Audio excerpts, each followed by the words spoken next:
So sincerity, relationship. Once we build the relationship, I guess I need to have in here number 3 in relationship. This is where we get permission. Building that permission, people are saying, yes, I'll let you do that. And then from the permission, you are challenging it a little bit more and a little bit more. And then finally, that's number 4. And then we go here to number 5, as you can see. Because we have taken the relationship, gotten permission, built in some challenges, we are now growing in trust. So what happens here is, here's where the relationship is. And we gradually grow that relationship. And we gradually add challenges that are right on the edge of the relationship. Because again, asking those questions, asking them to do something that's right out there on the edge will let you know where the boundaries are. I need you to run this over here. I need you to do a report for me. I know this thing isn't due until Friday, but I really personally need it by Thursday. Could you do it by Thursday for me? Fantastic. Hey, would you go get this? Hey, I need you to run an errand. Just any small little thing. And you guys, for me, as a business owner, and when I'm bringing people through interviews, I start even before I recruit them. I start doing these things. When they come in for a group interview, I ask them right off the bat, I want you to bring something with you. Will you do it? Will you bring a resume with you? Will you bring one letter of recommendation with you to this group interview? I ask them to do that because if they are willing to do that, they're already showing me that they will do something I'm asking them to do. It's amazing, okay? So I want to encourage you to do that. Start off early with these people. If you've already got a group that you're trying to move forward and you're kind of struggling with them, then again, you might want to start with them with just small steps. Ask them to come to a meeting, okay? Now you might laugh at that, but I've done that before. I came into a group, all right? It was this same group of 50 leaders when I first took over. Oh man, the culture, not good. It was this same group. I came in, none of them knew me, none of them, I didn't have a relationship with any of them. And I came in and I said, all right, folks, there's a new sheriff in town, and we are going to do this. That's the goal right there. So some of the things that you've been doing right now, we're going to stop doing those. We're going to stop doing this. We're going to change this. And we're going to do this. I tried to turn the ship too quick. I put too much of a challenge onto the small relationship and broke trust immediately. I had all 50 of those leaders hated me, and none of them wanted to do what I was asking them to do. As a matter of fact, I just called a meeting, said, hey, we're going to have a meeting. Nobody came. I was the director. I was the executive director. I was the CEO of the company. I was calling a meeting. Nobody came. And then, so what did I do? Dadgummit, I'm the leader. I'm going to require you. This is a required meeting. Nobody came. Again, this was amazing. Nobody came to a required meeting. It was amazing. But again, it was just a wonderful picture of how I had quickly broken trust with an entire group of employees simply because I put way too much pressure, way too much challenge into a very small measure of a relationship. You don't want to make the same mistake. If you know that there needs to be big changes that go on, if you know that there needs to be some big shifts that need to happen in your company, then you need to begin to build the relationship so that when you add in challenges, people will be prepared and they will go with you on this. Okay, it's very important. Eventually we got there. It took a while, but eventually we got there. And we're able to make some major shifts in transition. So it's very important for you to understand that. Relationships are built around common values. So we have to have this thing called common values. The reason why 86% of those employees continued to come back year after year, even though I wasn't paying them, was because we had common values. And the common value wasn't, hey, we got to make money. It was something bigger than that. It had something to do with them personally. It had them, it was because they were able to reach their personal goals. They were able to reach their personal why. If you've listened to the YouTube video by Simon Sinek on Start with the Why, I heard that and it was like just totally revolutionized the way that I thought. And now that I've learned how to connect to people's why, I've found out really quickly that, man, you can get a whole lot more done if you can connect to a person's inner wanter. Again, going back to a Don Staires line there.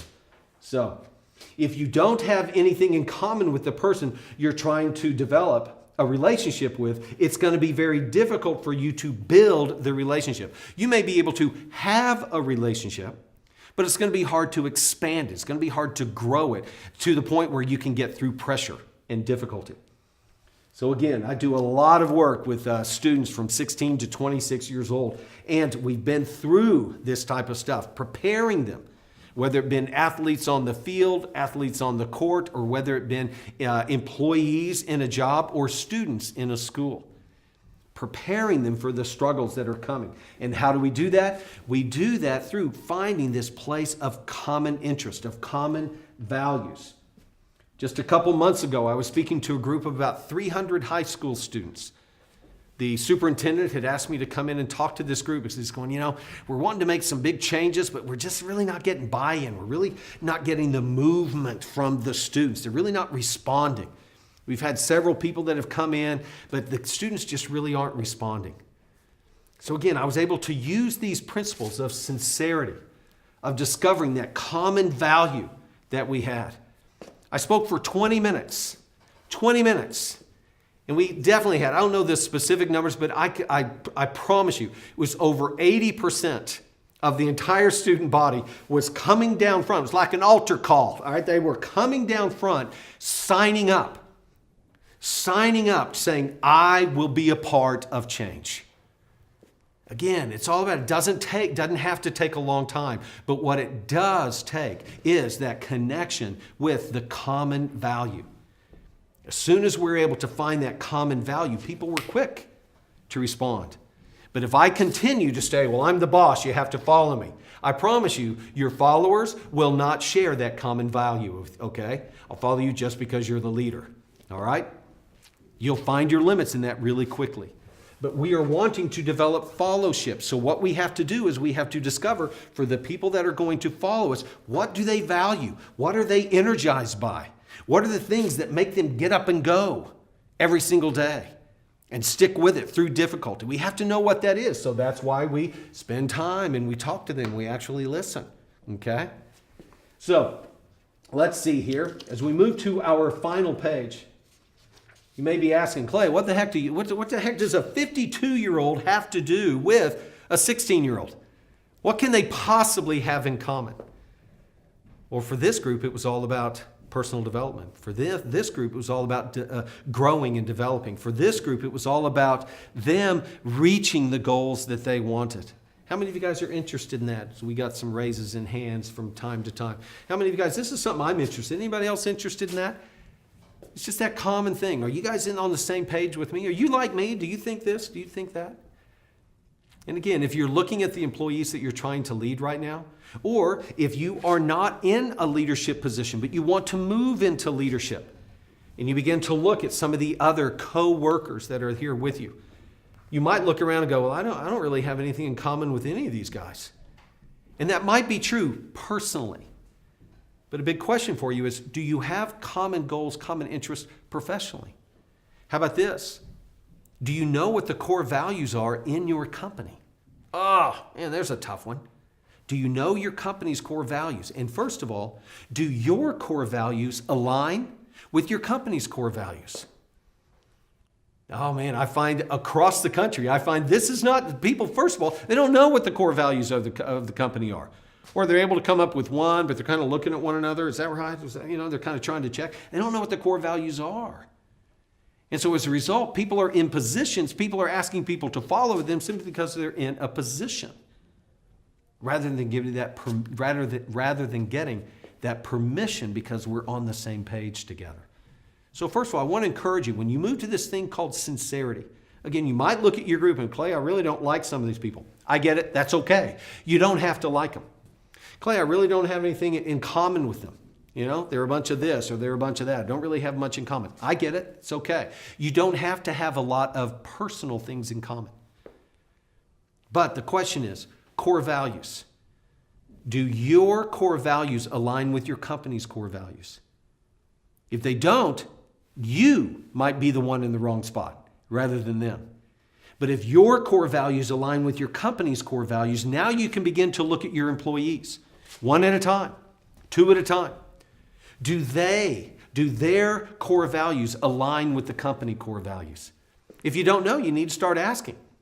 You need to start checking out with them. Hey, company core values. Anybody know what those are? Nobody knows what they are. Oh, okay. So evidently, I need to start doing some educating. Need to start talking about what these core values are. You guys have any interest in that? Yeah, I kind of like that. Cool. Yeah, all right. You like that? You like that?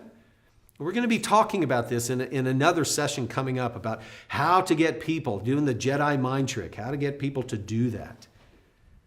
But it's all about discovering what is the thing that we have in common. And if you're not careful, going back to this boss level, if you're not careful, what happens so often with the boss mentality is we build a wall around us. An emotional wall, a mental wall, sometimes even a physical wall, all right? And we close that door. On the outside of the door, it has your name and it says boss on it. We create that physical wall. So people aren't able to connect with us. They're not able to connect with our core values. So once again, when we're talking about relationships, I'm not saying you got to be their best friend. I'm not saying you got to, go to their bar mitzvah and all that kind of stuff. But the question is, do you know them? Do they know you? Are there core values that you have in common? If you can't find anything in common personally, then you need to begin looking at professional core values. I promise you, we're not all that different. When it comes down to our core values, we're not all that different. People want a job so they can make money, so they can take care of their family, so they can achieve certain goals. Cool, what are those goals? Well, I want to travel. Really? Me too. I thought you were a real nerd, but now we kind of both want to travel. Now we have something that is a core value together. I want to have time freedom. I want to have financial freedom. I want to be a good dad. I want to be a good mom. I want to be able to raise a family. I want to expand my house. I want to live in a community that I can be really proud of. Again, we're not all together different. When it comes to core values, you will find that there's like 7, okay? There's like 7. And if there is an outlier, somebody that, their core value is, I just want to take advantage of people and make a ton of money. Okay, they may not be a real good fit in your company. Okay? Do we have those common values? Start with the core values of your company. Start there and begin to ask people if those are core values that they can share with you. If they say no, then that lets you know right there that this person doesn't really align with our company. So you might want to get them onto an off-ramp as soon as you can. But if they say yes, now you're actually getting some footing. Now you can begin building the relationship that will build to permission, that you can then begin to challenge because there's a core value. And people, oh my gosh, what are you doing? Oh no, remember? We're wanting to get to that place called travel. We're wanting to have the funds in the bank so we can travel. I promise you right now, with the level where you are, you're not going to have the money to do what you want to do. But if you'll stick with me, if you'll allow this job, if you'll allow me to help shape you and form you, you have a way, you have a path here in the company where you can grow. So again, the how-tos of building relationships with folks. It's not rocket science. It's got to begin with a measure of sincerity. As we go from sincerity to building the relationship. How do I build a relationship? Right here, guys, okay? We start with at least these 3. It's got to be some time spent with them. I don't want to spend time with these people. Be careful that you don't build a wall around yourself. Okay? Again, it's not that this is wrong. And there are going to be times where people need to do what you told them to do because you stinking told them to do it. There's going to be times for that. But if that is the only move you have, if that's all you've got, I promise you, under pressure, people will stop following. You'll find your limits. And you'll find yourself as a manager, as a leader, overworked, overwhelmed, overtired, feeling like you're isolated. Bam, right here. Feeling like you're isolated because you've disconnected from everybody else. Gaining permission will come through a doorway of common values. I promise you, I've been in this place several times. Again, whether it's been in the workplace or whether it's been out on the field, Finding those common values will lead to this place called permission. Gaining permission from the people that you are leading, which is going to be fellowship. Gaining fellowship. Consider one of the people that you're leading right now. Let's get their face in your head. One of these people that you're struggling with, someone that you just don't think is following you. I've got a quick question for you. When was the last time you did one of these three things with them? Has there been a measure of sincerity that you feel like you've been missing? Have you had the conversation of common values to find out what common values you have that they have? Something where you can actually begin to get a foothold to build a relationship. Again, you don't have to be their best friend, but if you want to lead them, specifically if you want to lead them through change, if you want to lead them through struggle, if you want to lead them through the difficulties that will come on the road to success, then you are going to have to move in a greater and greater measure of relationship so you can gain more and more permission, so you can overcome more and more challenges. The trust will grow so you can begin to build the team that you want to have around you. The team that you want to have around you. So action steps. As always, information without application is meaningless. Okay? So we have to take action steps. So here we have at the end of every session, what are the specific action steps? It may be this person that you have in your mind. I actually need to have a conversation with them.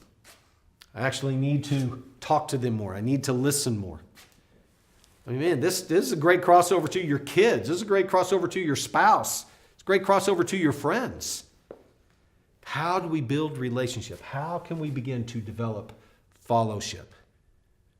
So again, this is session number 2 of how to be a team builder, winning in the workplace. I promise you, as you move forward and begin to move up that ladder of leadership, you'll find that this skill of learning how to build teams will be invaluable to you. Thank you so much. I look forward to talking with you in session number 3 coming up.